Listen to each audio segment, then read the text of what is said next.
Wednesday, December 6th. Welcome back to the Damon Brew Show. Welcome back. It's Humo Day.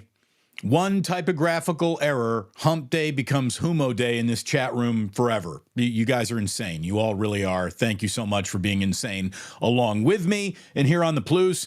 And welcome back to the Seattle Seahawks. Here we go again, round two with the Seattle Seahawks. Let's be honest, there's a run on birds right now. It's Seahawks and Eagles and Cardinals and Ravens, but we are back to the Seattle Seahawks. And look, things have changed since the last time the 49ers have seen the Seahawks. 49ers were being regarded as a pretty good football team when they played on Thanksgiving. Now they're regarded as the best team in the entire NFL after what they did to the Eagles. But I'm going to tell you right now, as much as they should absolutely smash Seattle, it's a funny league. And this is a funny rivalry. I know I'm going to sound a little bit like a broken record here, but there's always something that gives me a little worry about the Seahawks, even though absolutely everything about this matchup is pointing towards the Niners win, and they win loud. Again, they won loud the first time. They're riding a 4-game winning streak, are the 49ers. One of those wins, again, comes over Seattle. Since returning from the bye week, they've been a little bit of a juggernaut. Seattle is sliding in the wrong direction. 6-6, they've lost 3 in a row, a 1-point loss to the Rams, a blowout loss to the 49ers, and then a 6-point loss in Dallas where DK Metcalf had a huge afternoon, but it still wasn't enough. Geno Smith threw 3 touchdowns to Metcalf, who is a combination of total punk and total stud. He really is. That guy is a habitual line stepper out on a football field, and sometimes that line is the line that is in front of the end zone. I mean, he's talented as hell. There's no doubt about it. He's a big guy to handle. They gave the Cowboys a scare. The Seahawks gave the Cowboys a scare, but ultimately they lose 41-35. Their 35 points were the most that they had scored since going back to weeks 2 and 3 of this season. And it's the first time, I believe, I might be wrong about this. I read this in passing, and I can't remember if I got it totally right. Correct me if I'm wrong. But I believe that this is the very first time the loss to the Cowboys that the Seahawks have dropped a game scoring at least 35 points in the Pete Carroll era. So it just shows you that the Legion of Boom, not exactly out there anymore. San Francisco won the first matchup of the season convincingly. It was 31-13, and it really wasn't even that close. The 49ers were so in control of that game after the first half. I remember in the postgame show walking away with how impressive Seattle decided to compete in a game where laying down and dying was absolutely an option. I mean, if they wanted to white flag that game at halftime, they could have, but they didn't. And that's a testament to the rivalry. It's a testament to the culture of the Seahawks, and it's a testament to the culture that's been installed by Pete Carroll, who is, the best coach the Seattle Seahawks have ever had. Let's be completely honest. He really is. Mike Holmgren would be in that conversation, I guess. Look, San Francisco won the first matchup this season, big and loud, again, to the point where we're like patting Seattle on the head, giving them the old nice try, nice effort. It was a big win, though. Big win. Geno Smith got sacked 6 times. It was one of the best days for a defensive line, which has really feasted on Seattle's offensive line going back a couple of seasons now. And I don't think it's out of the question to say that this defensive line is just playing some seriously inspired football since the Chase Young trade, since coming out of the bye week. And there is a big problem waiting at Levi's Stadium for the Seattle Seahawks, a problem that they couldn't solve in their own home stadium, a problem that they couldn't solve on the line of scrimmage. And the Seahawks can't make any sort of argument that they're a better football team now than they were the night that they lost to the 49ers on Thanksgiving. I think the 49ers can make the claim that they are a better team right now. And one of the reasons why Seattle certainly can't make that claim, by the way, the Niners are giving 10.5 points. Just enough to where I get that's a funny number. Again, even bad teams, bad NFL teams, you give them 10.5, that usually Like I used to have an old saying, you give me 10.5 anywhere in the NFL, I'll take it. I don't even need to see who's involved in the game. If you're giving me 10.5, I'll take it in a professional football game.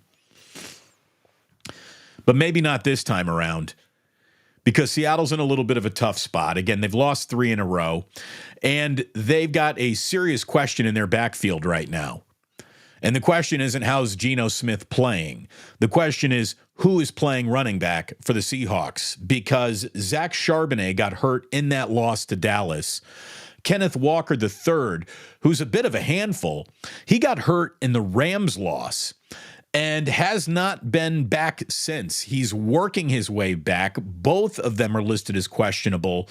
And if neither one practices Thursday, Friday later this week, I mean, which one of them, if either of them, might even be available for the 49er game? We'll find out. In the meantime, DJ Dallas could be getting an awful lot of carries for Pete Carroll's team at Levi's on Sunday.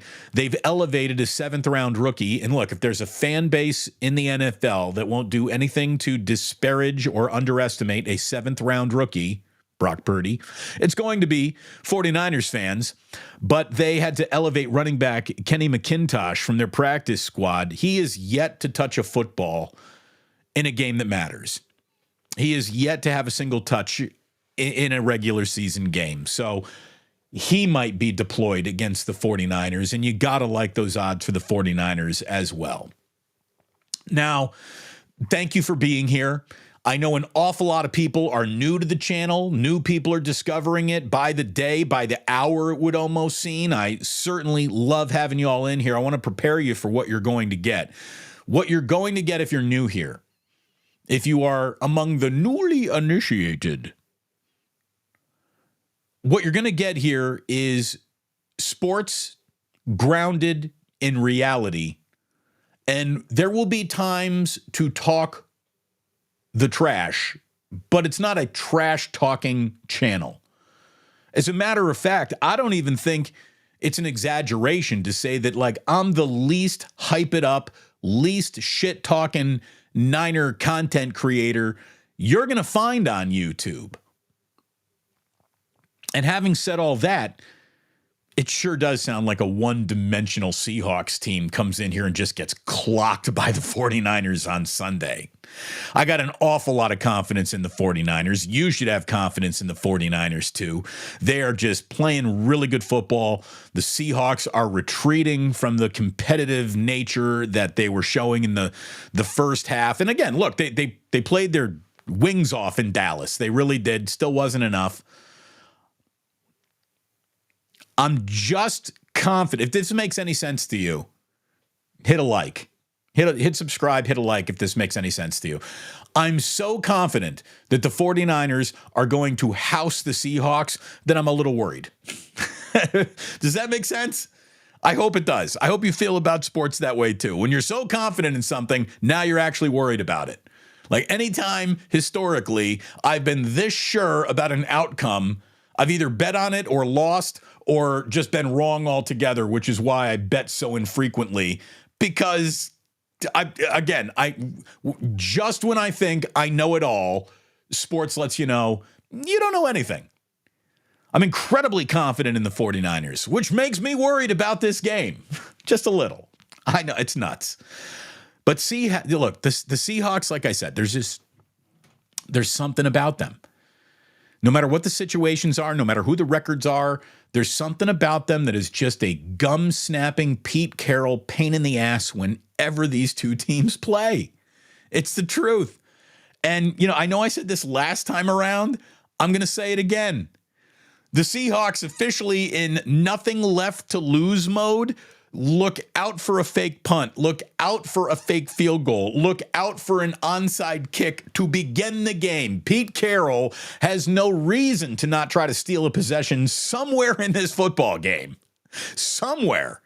So there's always an element of something weird could break out in 49ers and Seahawks games. Just up in Seattle a few weeks ago on Thanksgiving, there were a whole bunch of special team blunders, which Had they gone the Seahawks way, they would have been a little bit more in that game than they really were. 49ers made some mistakes and then didn't get burned by them. There's just something about this damn Seattle team. I don't know I can't explain it.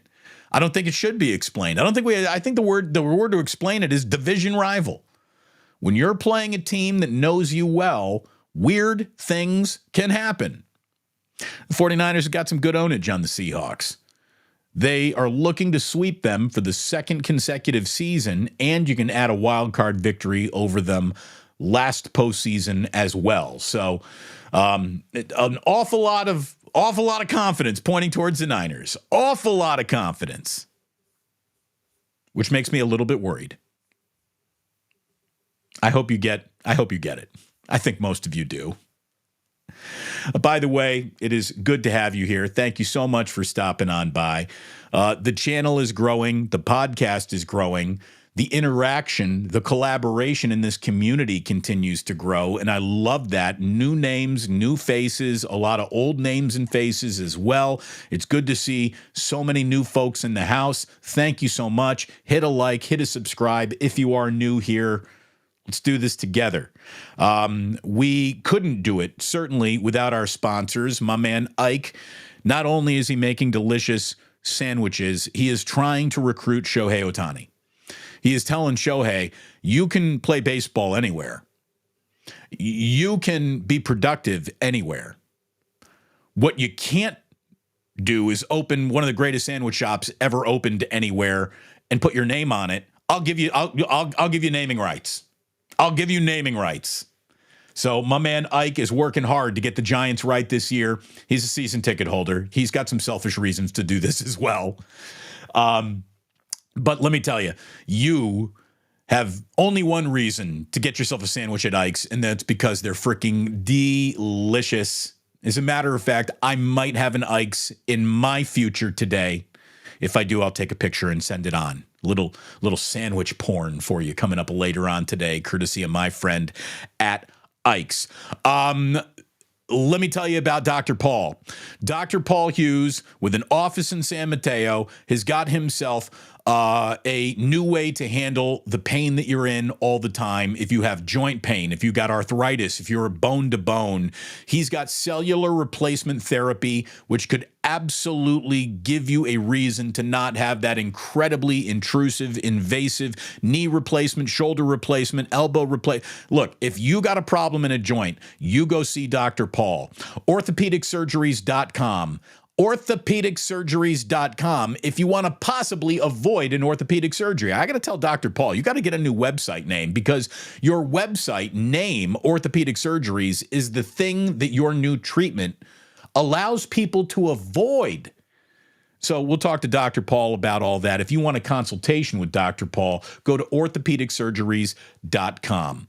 Also, if you are feeling confident in the Niners, you want to lay that 10.5, you can do it over at mybookie.ag. Mybookie.ag. Use promo code Damon when you sign up for a 50% deposit match up to $1,000. A full casino floor is waiting for you at mybookie.ag as well. So you want to play a little blackjack, some card games, some poker, some roulette, some games of chance. You want to sit there and on a slot machine, you can do that on MyBookie. It's like being on a cruise in international waters. There are no laws for us, law dog.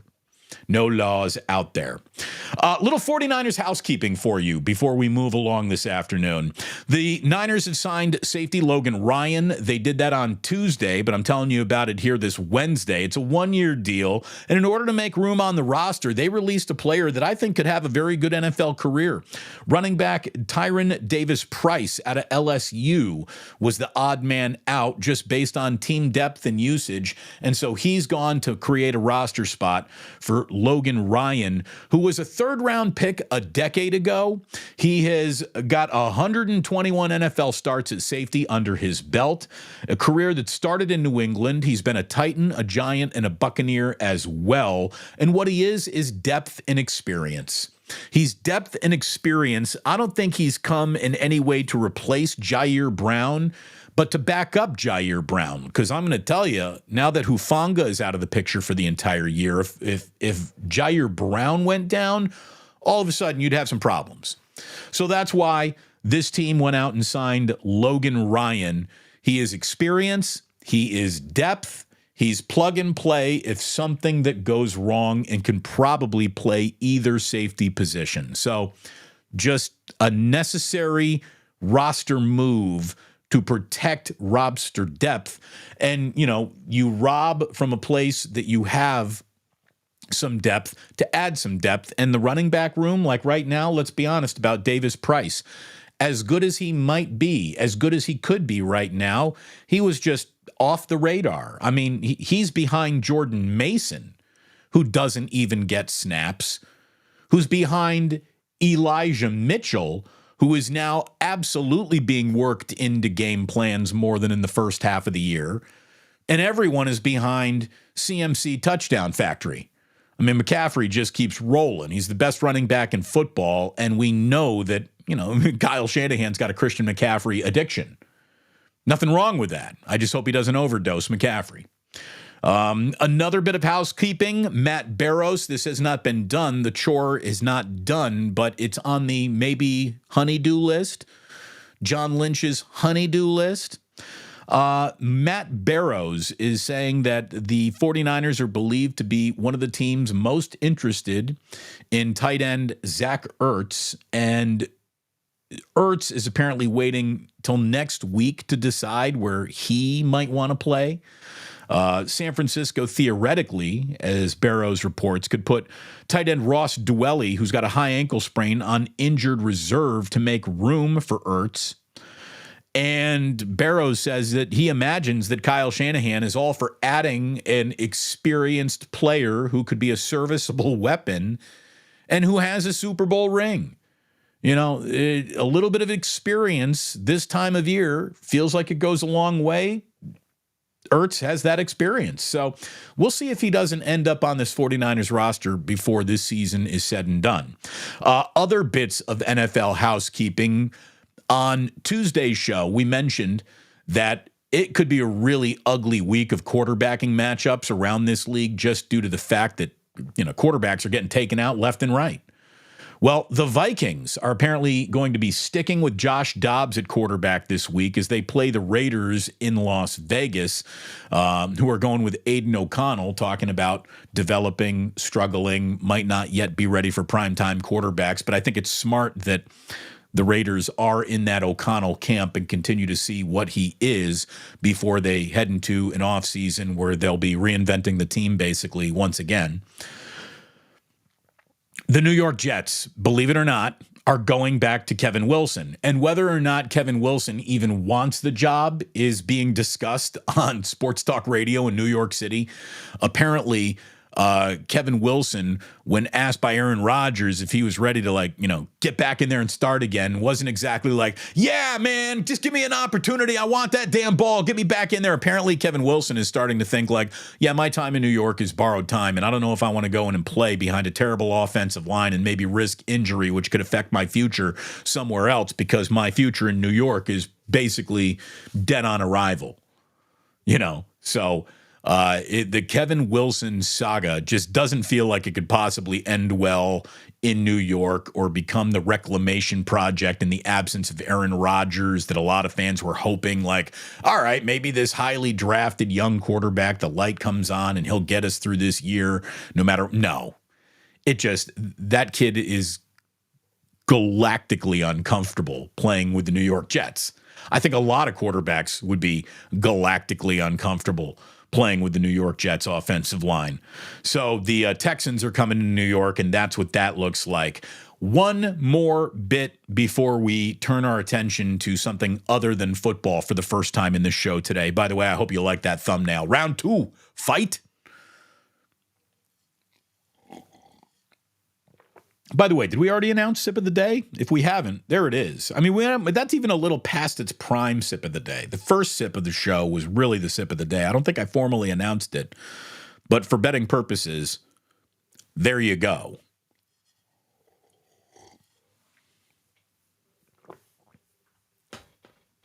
What do we got here? Irwin, 12.9. Yeah, baby, take the over. We coming. We coming. Thank you very much for subscribing. Hit like. Be happy. We'll get into this chat here in just a second. I did pin a couple of tweets earlier. The skills report saying Seahawks again. I'd be annoyed if not guaranteed a victory. Again, victory is never guaranteed, but boy, the odds are certainly in the 49ers' favor. Again, I'm so confident, I'm a little worried, if that makes any sense. Rick Mightybone summing up the feeling here. Good morning. Welcome to Plouse Tavern. It really is. It's like we're all hanging out in a sports bar together. But instead of watching a game, you're watching my dumbass. So thank you very much. Stacy Leo, happy Humo Day, fam. Thank you very much. And Skills, who is like an OG member here, is like, I wish I got the Humo reference. I'm so out of touch. It's amazing what one typographical error can do. One person, I don't even know who it was. One person, instead of saying hump day, typed Humo Day, and everybody jumped on that, and no one's looked back. I can't explain it. Frickin' Plousers, you can't explain these people. They make no sense. Matthew Ali says, y'all seen someone died at the Kings game the other night? That place is cursed. I don't know. Are there several deaths in that built at Golden One Center? Is it cursed? I don't know. And that's terrible. That's awful. I don't know what happened. I hadn't heard about that, but that's awful. God, I was at Chase Center the night a Fish fan plummeted to his death, and that was awful. Ugh. Anyways, happier times. Happier times, and someone that he deserves a little attention here. He's a man to be admired. And let me tell you, it's that time of the year where I'm thinking charity. I'm wearing my Guardsmen Tree Lot shirt from this year's Tree Lot. The Guardsmen Tree Lot is open right now. You can go get a great Christmas tree, send a kid to a day of summer camp with each and every Christmas tree. We send a kid to camp, and we provide educational opportunities for kids who are Bay Area at-risk youth. And it's a charity that I've been involved with since 2010. I am so proud to be now a senior guardsman. That's how old I am. They get you out when you're 40 or the majority of your facial hair goes gray. So I qualified on both fronts. And charity, when you take a kid and change the trajectory of their life, is my favorite charity.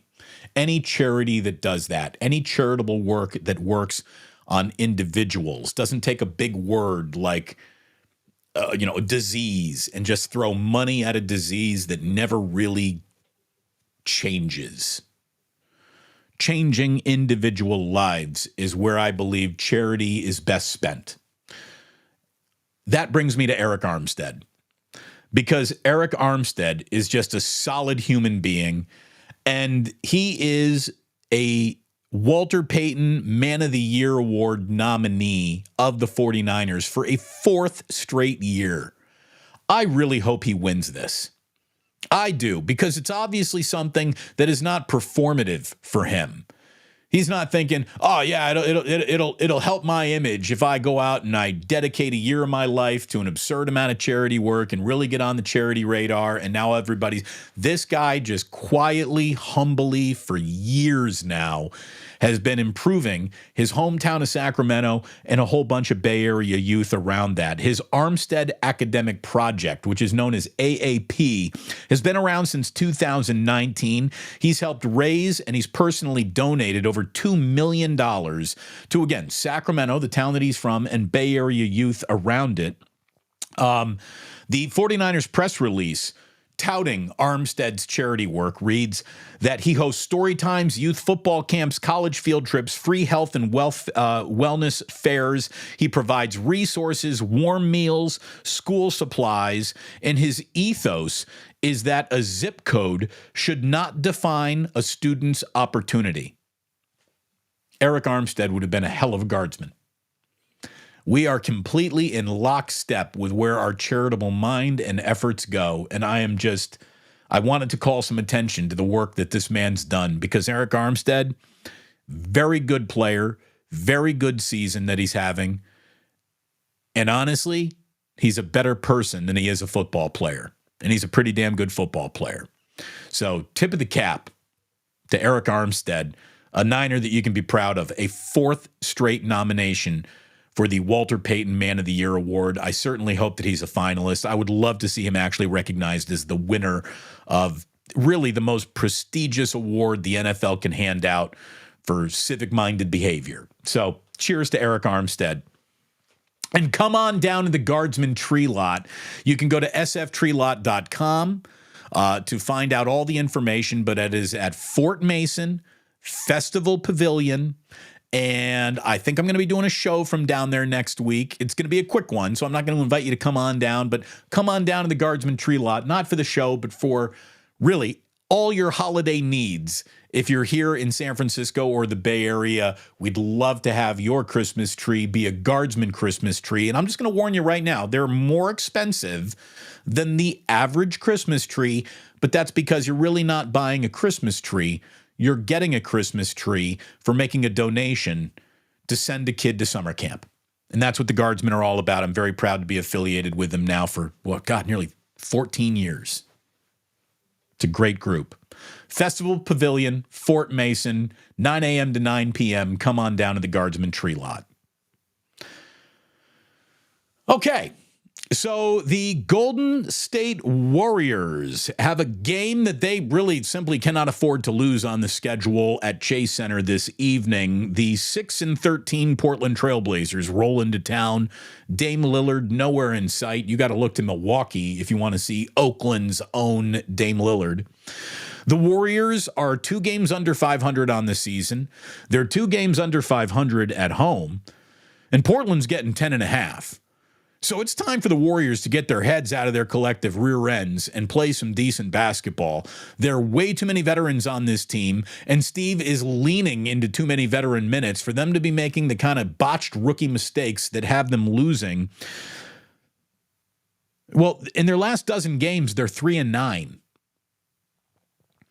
As we've gone further away from a youth injection, deeper into minutes for veterans, the Warriors are getting worse. They're 3-9 in their last 12 games. They are 2-4 in games decided by less than 4 points. So that means the veteran leadership, which is supposed to get them over the edge and over the margin of tight games, is not rearing its Chris Paul's been out of the mix. Trace Jackson Davis hasn't played a minute since the Spurs game the night after Thanksgiving. I just don't understand that unless he's nursing an injury that they're kind of keeping under the radar. It just doesn't make sense to not play someone who, whenever he gets thrown out on the court, seems to give good minutes. Wiggins has been better, but he's nowhere near where he needs to be. Klay Thompson getting better, yet still averaging fewer points with more turnovers on the worst shooting splits of his career. And really, the only belle of the ball is the first name Stephen, last name Curry. Curry's just been remarkable this year, and they're officially asking him to do too much. He's averaging 29 points per game with 5 rebounds, 5 assists per game. And he's doing it on splits that are nearly 50-40-90, which is the holy grail of NBA efficiency. 50% from the floor, 40% from downtown, 90% from the free throw line. And Curry is at like 46, 46, and 90. So he's nearly 50-40-90 across the board. The guy is just playing his rear end off and doesn't have enough guys coming along for the ride each and every night. Draymond needs to start turning his direction into, I'm here to help every night, not maybe get in the way of our own success because I'm losing control of my emotions once again. There are just some games on a schedule you think, well, that could go either way. And there are other games that are litmus tests for your own credibility. If the Golden State Warriors want some credibility, they need to, I don't care if they cover or not, but they better beat the Portland Trailblazers tonight at home. They can't afford to lose this game and turn around and look everybody in the eye and say, oh yeah, this is a year where we're going to get our shit together. So, look.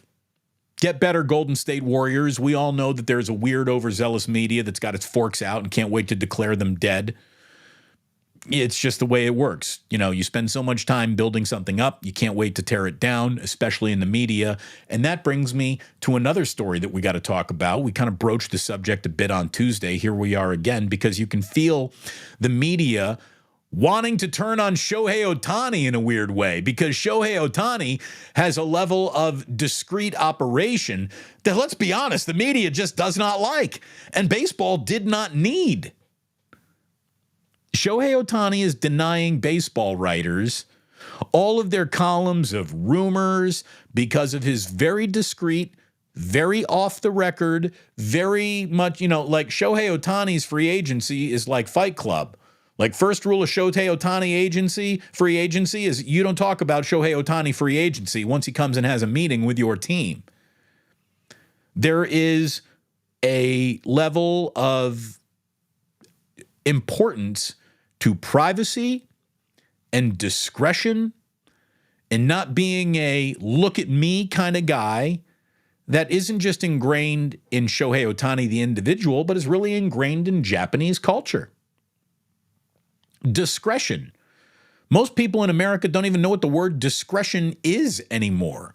What do you mean be discreet? I take all my own business and put it out on Front Street. I'll share shit about my family that you should only tell to a priest in a confessional, and I'll put it on Facebook. That's the world we live in. That's our pathetic culture right now. Americans can't even comprehend discretion. So when Shohei requests it, all it does is piss off the media. And there's a front page story on ESPN right now how Shohei Ohtani, for the first time in his career, is bad for baseball with the way that he's demanding some discretion around his visits. What he's really doing is asking America's media members, especially its sports media members, to do some legwork themselves and be creative, which is just not something a lot of people are prepared to do these days. Lazy SOBs. Anyway, I just think it's funny that right before Shohei Ohtani makes the announcement, and everyone's going to come in around and hand flowers and get very excited about that wherever he ends up landing. And if he lands here in San Francisco, holy mackerel. I'm just telling you right now, he can't be a Dodger. You can't, he just, whatever he is, we can't be a Dodger. And I know that Shohei has really said that money isn't what he's looking for. He's looking for the best opportunity. That's a very Shohei Ohtani thing to say. And Shohei Ohtani might be dripping in Japanese discretion, but you know what? He's also a human being, and I'm telling you right now that I don't care the Giants should offer this guy $700 million. Like, just don't let him go anywhere else. If anyone else is going to $500 million, $500 million, offer him $7 million.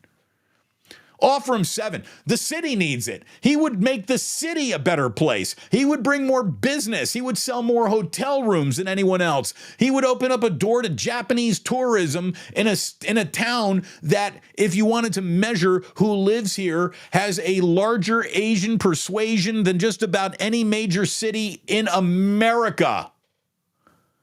Shohei Ohtani's a no-brainer for the Giants. They should offer him $700 million and just say, look, can't pitch right now, doesn't even matter. You launch home runs into McCovey Cove for the next decade, and we're going to sell this fucking place out, and we're going to have one of the greatest shows to show anybody. Shohei, the show. I mean, get it done. Get it done. Yeah, he's really looking for the most competitive situation. Yeah, well, he might be blinded by $700 million. Do it. The Giants can't afford not to have this guy. Well, maybe Yamamoto. No one's ever heard of Yamamoto. I mean, we've heard of him, but come on. Shohei Ohtani. Get it done. Farhan and Charles Johnson. Seriously, I bet you if Shohei Ohtani shows up, the city of San Francisco would just become cleaner. Like, this guy could fix the damn city. Maybe that's putting a little bit too much on him. How about this? Just hit 45 home runs for the Giants. Just pumping balls into McCovey Cove. Can you imagine if he signs like a 10, 12-year deal to do that with the Dodgers, and the only time you get to see Shohei Ohtani in person, he's playing for the Dodgers and putting balls in a McCovey Go for the Dodgers? That cannot happen. That cannot happen. San Francisco Giants, God damn it. I've got one other baseball story for you.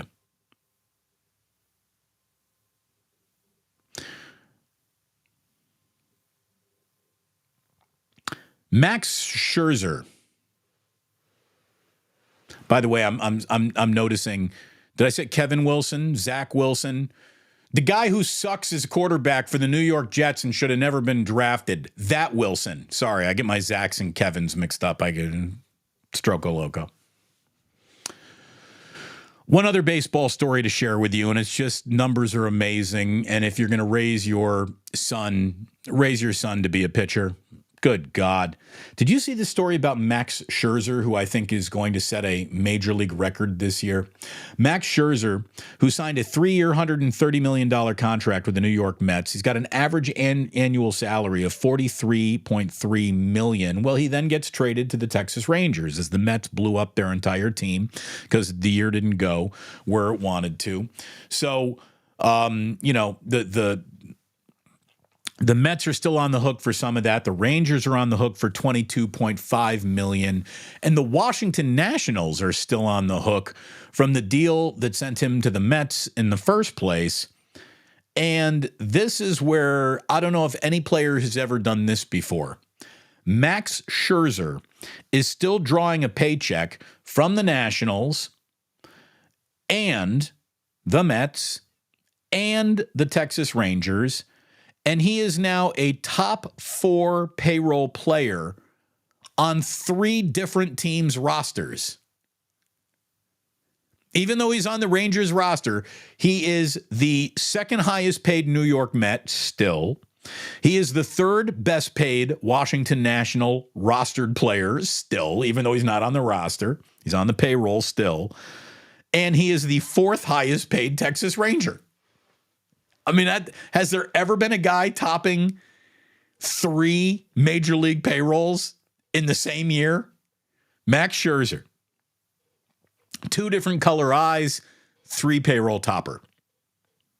I guess you can do this when you're an 8-time All-Star, 3 Cy Youngs, 2 World Series titles already.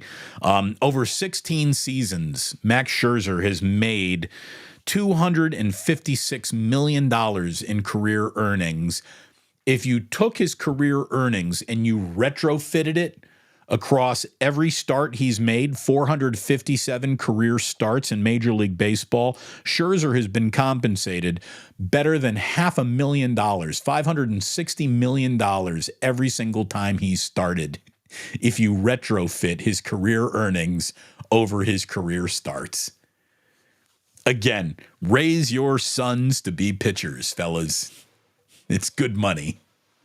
And if you're a pitcher who can also hit 40 bombs, you're the greatest baseball player ever. You're Shohei Ohtani, and you should get a $700 million offer from the San Francisco Giants to come and save the goddamn city, much less the baseball team.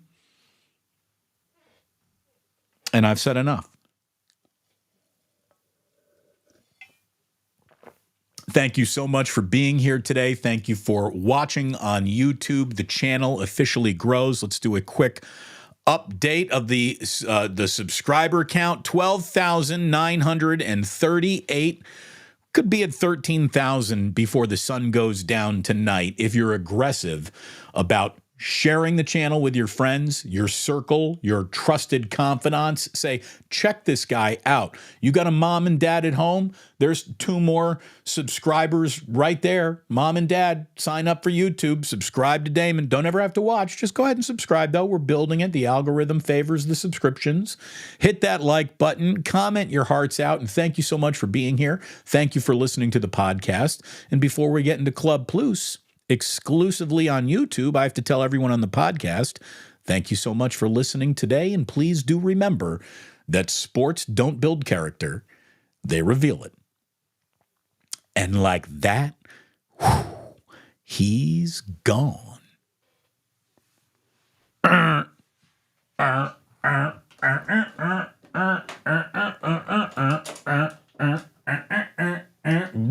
up on a Wednesday now. I was nice and I was softer lit the other day, right? Is that good? I think that's good.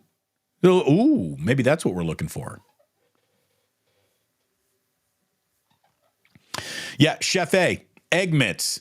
Egg mints, another, again, just a stupid typographical error that becomes part of Plus chatting lore. It doesn't make much sense. It really doesn't, but neither does any of this if you think about it.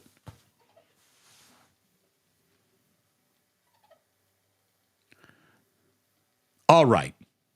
What do we got here? Yeah. Kevin Wilson, sorry. Zach Wilson. The unplayable Wilson. We didn't even really need to know his first name, Wilson. That Wilson. Kevin Wilson is the new Humo Day. Absolutely. Let's call him Kevin Wilson.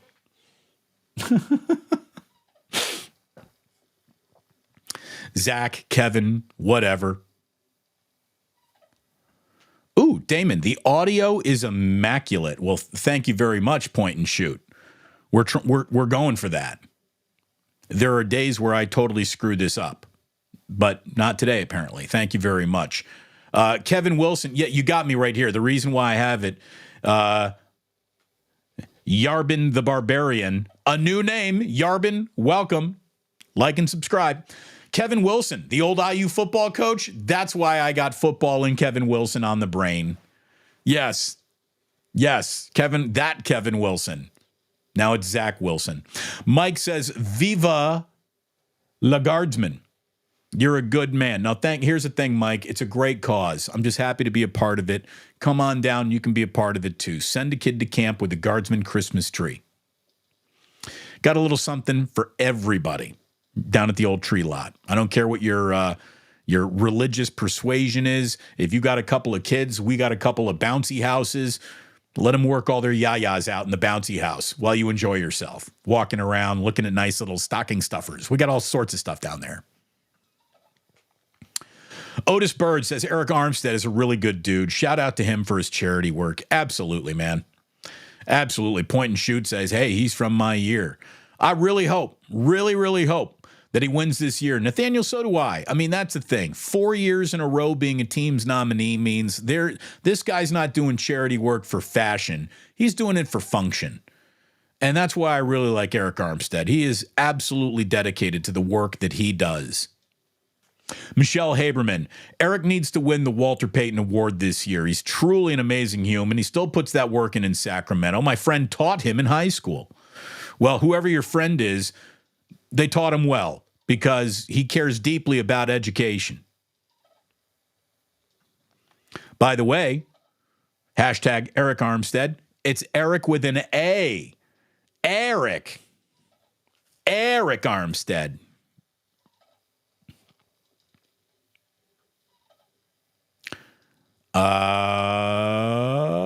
Smiley Dan saw the stadium chicken wing table. Yes, we had that for a night. Guardsmen Snack Stadium. Oh, it was delicious. You know what? Maybe I'll put up a picture of Snack Stadium on a future episode so everyone can bask in its glory. But we had some spicy Szechuan peppercorn wings, lemon pepper, old school, Frank's Red Hot chicken wings, spicy wings. There were Korean wings. Dude, there's a flavor. I don't know what it is. Is that sesame oil? It's something. It's the red paint. But if you put Korean flavor profiles on anything, I'm in. You put a Korean flavor profile in a steak sandwich, I'm in. You put a Korean flavor profile on a chicken wing, I'm in. You put a Korean flavor profile in a burrito. Like I had this bulgogi beef burrito that is still one of my favorite things to eat at, what is it, HRC Cafe. It's down on 2nd Street. It's not too far from the ballpark. Oh, my God. I love that flavor profile. Sporticus getting ahead of our good for ball, bad for ball segment. But yeah, Walter Payton Award, good for ball. No doubt about that. We will give some love to Uncle Boys on Friday when we come on for the for the good for ball, bad for ball Michael Urban Memorial segment. LG, one more time, where is the Guardsmen Tree Lot? It is in Fort Mason, down in the marina, by the Marina Safeway. You drive out in that parking lot in front of the Marina Safeway, and you go out to the Festival Pavilion, which is the pavilion that is all the way to the right in Fort Mason. That's where the Guardsmen Tree Lot has been for 50 years now. 50 years we've been at Fort Mason.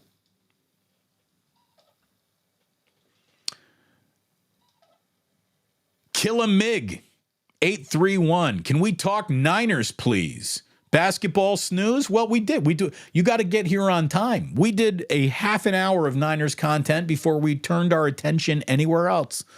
Report for duty. Show starts at 11 promptly each and every Monday through Friday. Larry Wong. Chris Paul injured? No way. Yeah, it's part of the Chris Paul experience. Part of the Chris Paul experience.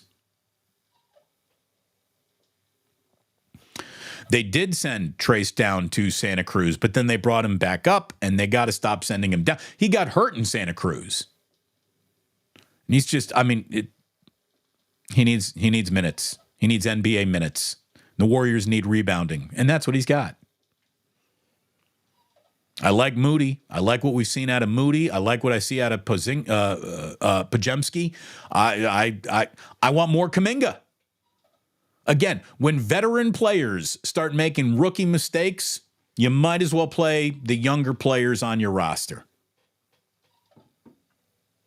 Again, laughing at Kevin Wilson. Thank you very much, West Coast Ghost. Thank you. Big Mac says Kerr needs to wake up, play those young guys. They introduce a spark when there isn't one. I mean, think about all the Warriors games that you've watched. Some of their best basketball has come with that second unit. Now, maybe that second unit isn't nearly as efficient without Chris Paul running it. I'll give you that. But I like what I see in some of these younger players. Like, to me, I want Trace Jackson Davis in a game when Dario Saric is taking an 0 for 5 from 3. Get Trace in that game.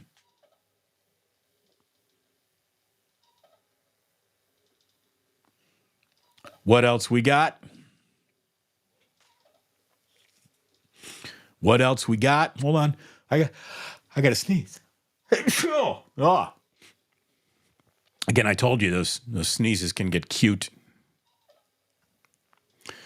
Damon, why can't Klay, with the C in this case, why can't Klay Thompson be okay with coming off the bench? Just asking. LG, I don't know. I don't know. I don't get it. I don't get it. Some questions about Shohei here. Hey, all I'm going to say is if you have $300+ million for frickin' Carlos Correa, you should be starting your negotiations with Ohtani at $600 million.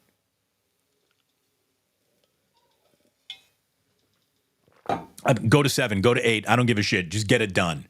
Oh, he only wants the most competitive situation. All right. Well, Brinks truck him. See what happens when he gets hit with the entire Fort Knox.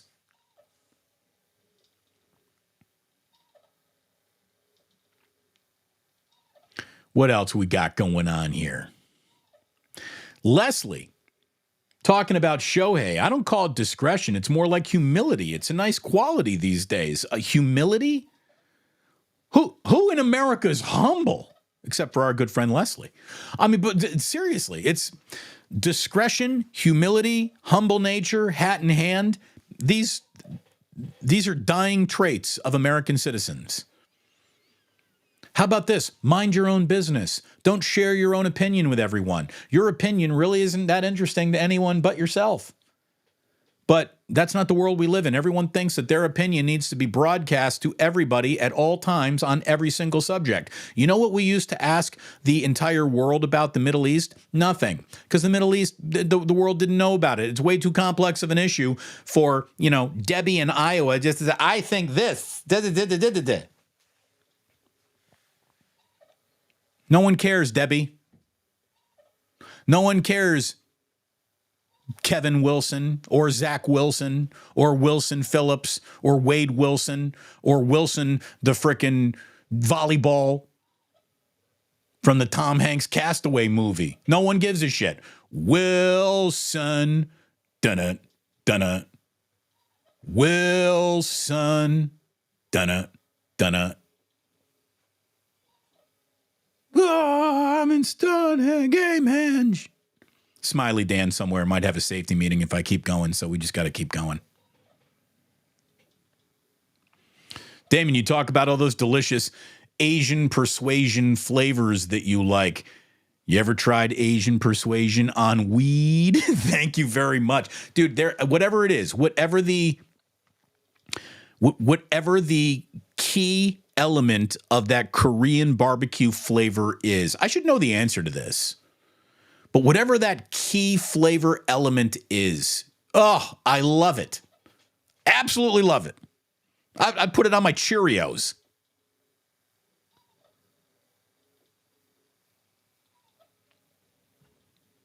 Must be trouble says Asians now outnumber white people on the peninsula. I believe they do in the city as well. I mean, they have on the peninsula forever. They don't call it Milbrasia for nothing. Like, I remember someone tried to get how dare you make a joke like that on me? And I'm like, this is a white person who doesn't live around here making this. Only a white person would be offended by the following statement. Because when the movie Crazy Rich Asians came out, and it was a phenomenon, and this was like the very first time that the Midwest had seen wealthy, very attractive Asian people doing what they wanted to on a movie screen ever.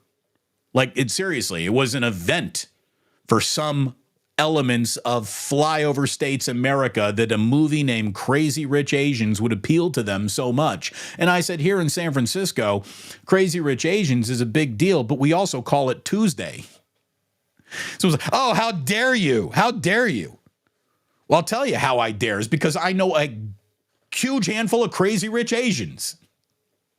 You can't help that unless you are in San Francisco. And again, my family is adjacent. We're in the Chinese mafia. If not for our neighbors, our kids aren't in a Chinese language program. Both my boys are learning how to speak Chinese. It's insane. I got a 4-year-old and a 2-year-old the other day counting to 20 together in Chinese. I couldn't believe what I was listening to. I'm like, holy shit, this is happening.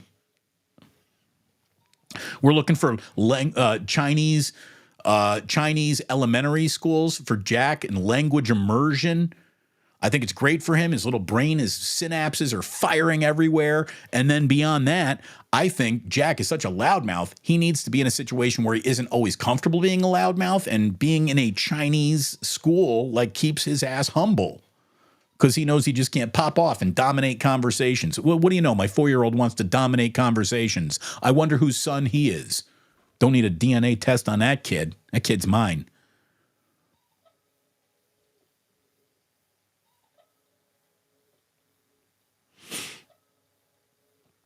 What else we got going on here? Larry, I hope you're wrong here saying, Shohei doesn't want to play for lame duck Farhan, though. Here's the thing. I actually think Farhan and Shohei would get along great. I think Farhan could give Shohei the landing spot that his pitching career is going to need when he's ready to start pitching again. You want me to tinker enough with a 5th or 6th starter to allow you to slip on into that 6th or 7th starter role? Who knows how much of a workload he's going to want coming off of Tommy John, right? So I really do think that the Giants are pliable enough to where Ohtani should be interested in this city. And then, again, there's an element, Larry, I don't have to tell you, my friend Larry Wong, about how, this is a very Asian town. You know this. Larry, by the way, Larry and I go back years. We're not like Plus friends. We're actual friends. And by the way, all my Plus friends are actual friends. But I knew Larry years ago. I've known Larry through a lot of charity work, our friends. And just think about how huge Shohei would be in this town. Shohei is helping restaurants. Shohei is helping hotels.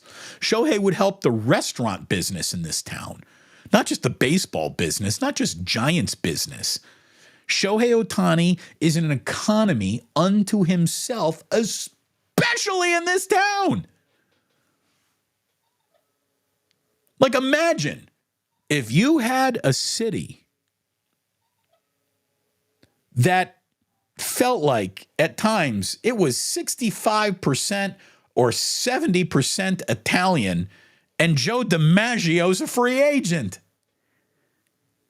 How could you not be City Italia and not go get Joe DiMaggio to offer? Here you go, mostly Italian city, Joe DiMaggio. San Francisco, mostly Asian city. Here you go, Shohei Ohtani. And I don't mean to group a guy who's Japanese into all Asians. I know that. I know this sounds like I'm stereotyping, lumping in all together here. I'm not trying to offend anybody. Just talking business. The business that Shohei Ohtani could do in San Francisco would be extraordinary.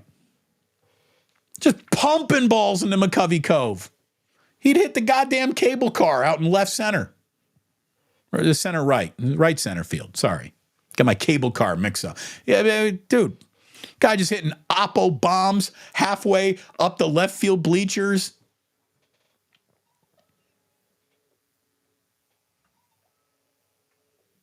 James Dunn, careful, Damon. You're going to blow a fuse. What else is new? We have a new member in the house. Nicotina. What up, Damon? I subscribe to your channel. Nicotina, thank you so much for subscribing. It's wonderful that you're here. I tell you, it's funny. There's a lot of people who say, Damon, stick to football. Stick to the Warriors. I don't care about baseball. But I bring up freaking Shohei Ohtani. There's an awful lot of chatter in the chats about Shohei.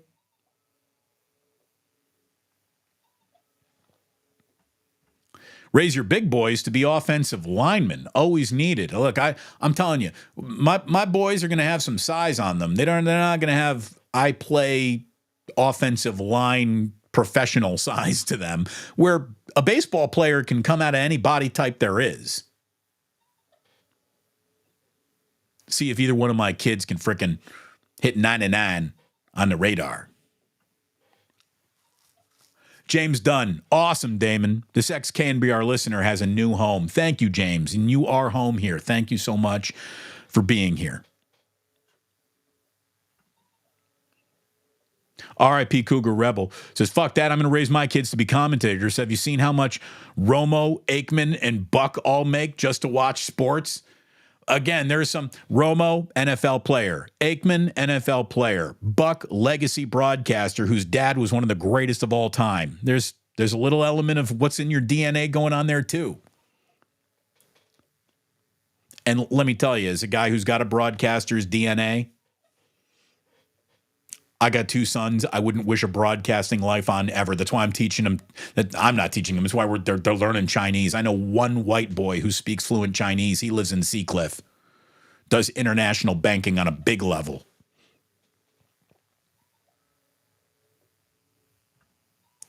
Larry. Damon is lit. Larry is lit. Point, Larry. I see you. Larry's a great photographer, and he's always got this thing where he makes everybody do the point towards the camera. It's Larry's signature move. The guy's a great photographer. He says, don't worry about it, Damon. Kevin is the male version of Karen. Thanks, Larry. Poor Zach.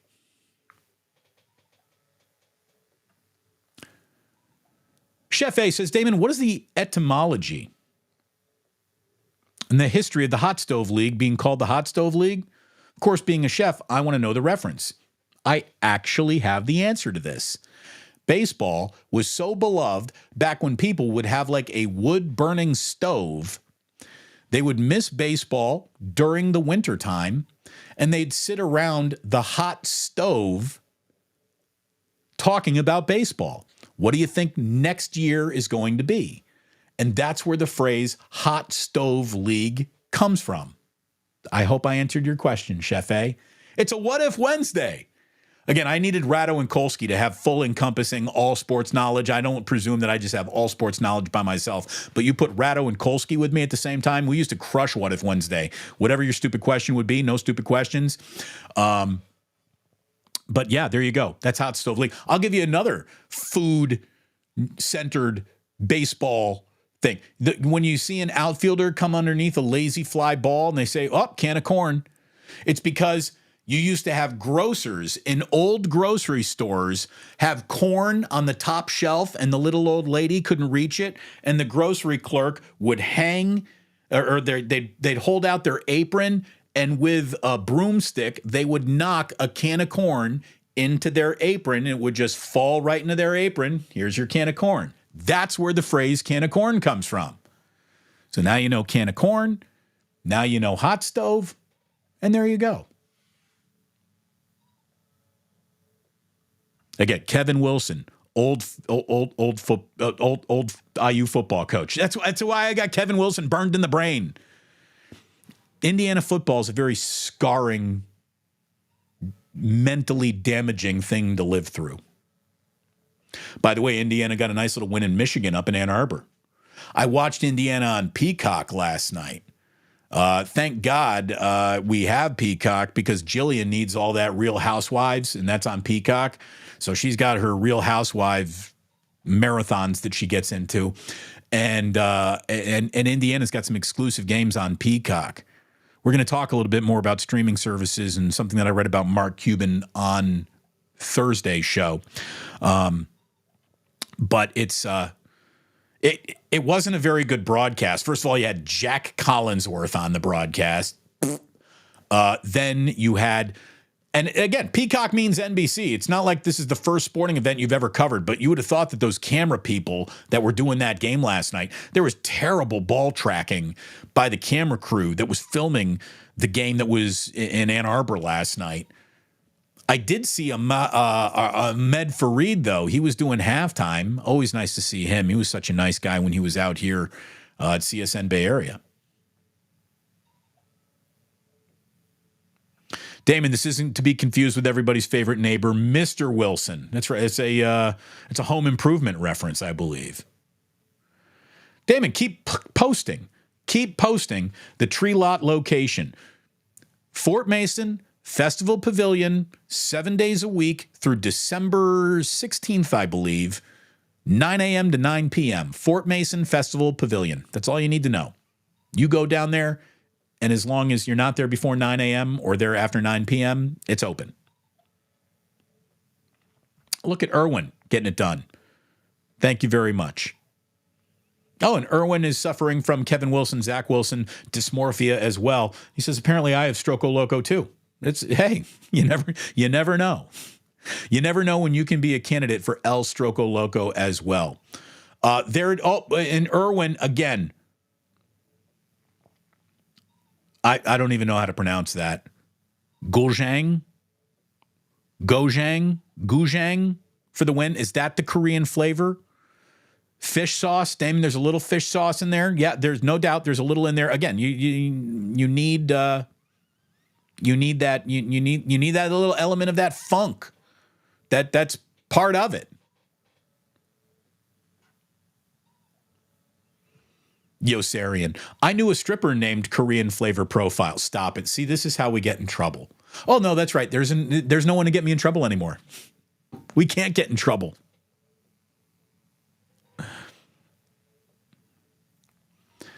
Pinky cramps. A lot of pinky ups, white wine sipping for Niners fans, as Larry and I demonstrated in one of our 49er wake-up videos this week. Pinky up to Eagles fans. By the way, we put the Eagles fans to bed officially on the YouTube channel this morning. There's no reason to look back anymore.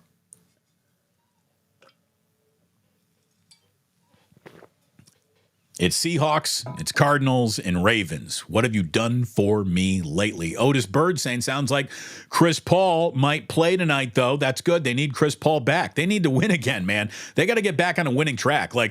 There's not a lot of margin for error left in a season where we've already seen a lot of errors.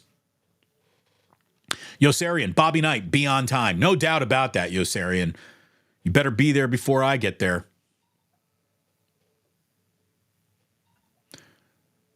Oh, no. Matty Barrows is reporting that Armstead's unlikely to play today. Well, you mean practice today? Give him a Veterans Day, but hopefully he's ready to go on game day. There's plenty of time between now and game day.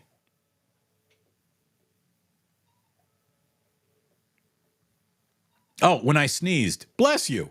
Bless you. Now we're caught up to when I sneezed. That's how far behind this chat we are right now. Damon, is that an Among Us sticker on your cup? What's an Among Us sticker? No, these are all fish references. This is all fish stickers picked up from concerts and parking lots. This is all fish in Mexico stuff. No Among Us. HRD is closed. Baron Red, that's the place that would do the bulgogi burritos. I would hope that when I drove up 2nd Street, they had just the gate was down because maybe they're permanently closed. If that's true, that sucks. That place was freaking delicious.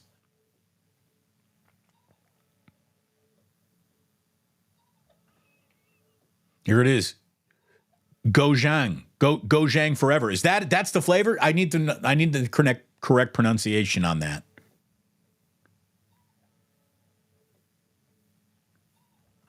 Oh, maybe it's Dubajang? Dubinjang? Look at it this way. JJ Raider put enough doobies in the ganja jar to where we got JJ Doobie Ganja Jang.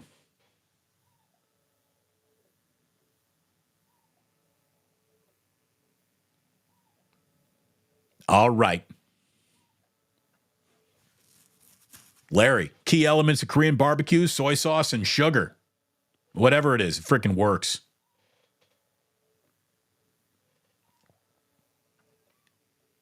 R.I.P. Cougar Rebel. Milbrasia? You've never heard that before? Really? I thought that was common knowledge. Milbrasia, yeah. Black bean sauce. Fermented chili paste. That's what it is. That's what it is. The fermented chili paste. That's what that funk comes from. I love it. Absolutely love it.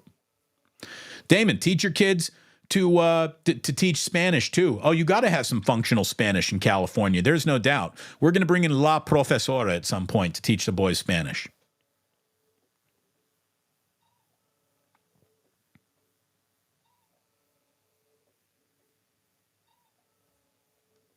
Kim, she knows language. That's awesome. Go Jack and Ozzy. Isn't that amazing?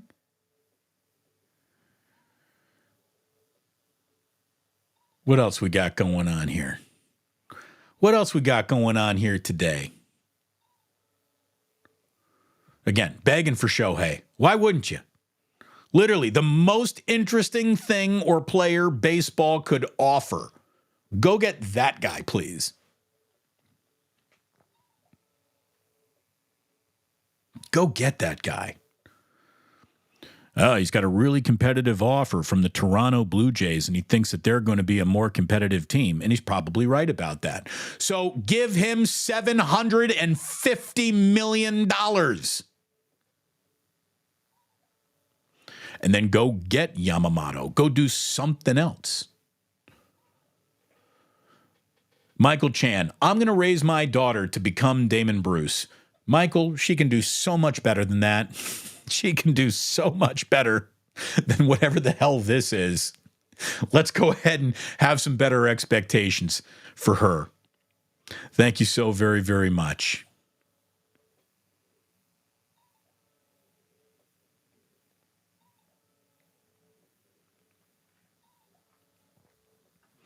Kolsky was good on the radio. Odyssey screwed that up too. Yep. True Blue Forever. I love that segment, right? With the no stupid questions. No stupid questions was good. We did What If Wednesdays and no stupid questions. Rado, Kolsky, and Damon. Legends. Thank you, Laura. Appreciate that. Can of corn. There you go. Can of awesome sauce. Do we not know this? Peacock. Yeah, I made a terrible joke to Jillian. Maybe that's where we're on today's show. So we're sitting there on the couch last night. I'm watching. The boys are out of the room. So it's just me and Jillian. We can tell adult jokes. We're both adults. And I turned to Jillian. I was like, did you know that they were originally going to call this network, this new app, this streaming service, they were going to call it Pee-Wiener? But then they said, no. Go with Peacock. Sounds bigger. I'm sorry. Again, does that guy still want to raise your daughter to be me? Probably not anymore.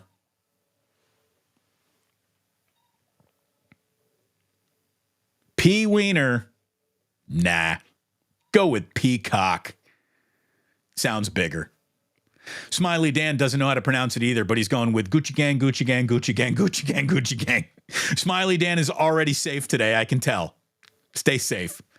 Dennis the Menace, that had a Mr. Wilson too. Absolutely, Dennis the Menace. Well done. Well done. I think Kim Schaefer dropped a Dennis the Menace reference in there too. Go Chu Jang. Go Chu Jang. Thank you very much, Michelle Haberman.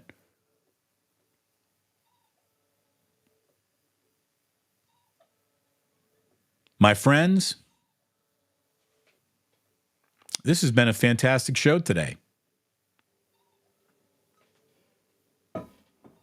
Any chance of Sports Bane making an appearance? You cannot request the Bane. He must show up on his own. I mean, he was born into this. So he'll decide when it's time for you to die. So no, unfortunately, no Sports Bane today. Smiley Dan's like, dude, this is all making me hungry. All this talk about Korean beef and bulgogi burritos and all that stuff. Smiley Dan, there's another reason why you might be hungry too. Safety meeting. Probably another safety meeting. Again, we're on in the evening. We're the nighttime show in Iceland. Jürgen Flurgen, to my friend Jonas. Thank you again for a fantastic evening show. Love you, Flurgen. Jürgen Flurgen, my Jürgen Viergen. Bjork. Thank you very, very much. Gochujang, the Korean red paste sweet pepper sauce. Erwin, thank you very much. Yeah, the HRD, you're right, Daniel. They had a crispy chicken curry rice plate that was also really, really good. I'll tell you, curry, you think, you automatically go Indian food, right? There is a Japanese level of curry awesomeness that is not discussed or used frequently enough in cuisine. Now I'm freaking hungry. Chef A, again, gochujang, easy, gochujang. Thank you very much, Chef A, the official chef of the Damon Bruce Show. Oh, we got a request here. Pound it, pound it, pound it, pound it. There you go, Stevie. Again, go with Peacock. It sounds bigger. Pound it, pound it, pound it, pound it. All right. That's officially enough. Japanese curry is fire. This show's hot fire. This channel's hot fire. You are all hot fire. I thank you for being here today. And it breaks my heart to tell you that you don't have to go home, but get yourself a delicious sandwich at Ike's today. And remember, you can't stay here. Thank you so much for watching. Talk to you on Thursday.